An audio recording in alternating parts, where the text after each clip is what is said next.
Hrannar, nú hefur búin að spila 3 leiki í Hafnarfjarðarmótinu og talsvert af æfingaleikjum. Hvernig svona staðan á hópnum hjá okkur?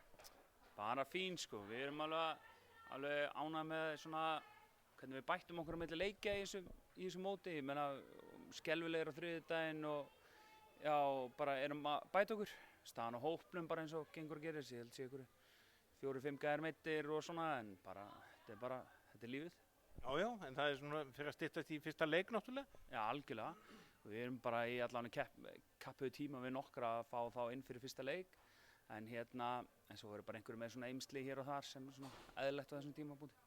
Þið hafið spilað talsvert af æfingaleikjum eða ekki, fyrir utan þetta mót? Jú, við erum búin með 6 æfingaleiki núna og eigum eftir að spila einn í næstu viku, þannig að það er bara fínt, gott að fá leiki og sjá hvar maður stendur og sem er líka bara flott æfing að koma sér framkvæmt þess að við erum að reyna að gera á æfingu.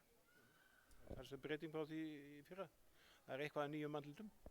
Já, við erum með nokkra nýja og mistum líka og erum að reyna að stækka hópinn og bara eiginlega alveg nýtt þjálfarateymi að með frátöldum.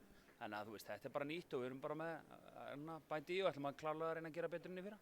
Og það er náttúrulega svolítið annað að taka við liði þegar það er komið inn á tímabili heldur en að geta byrjað verið með það frá upphafi undirbúnings?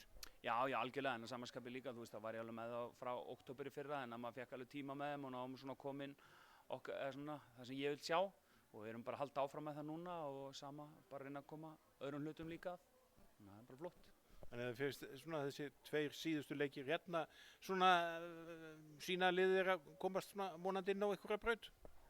Já, þetta er allavega betra. Við höfum alveg margt í land bara það er alveg, já, það er alveg rúm fyrir bætingar.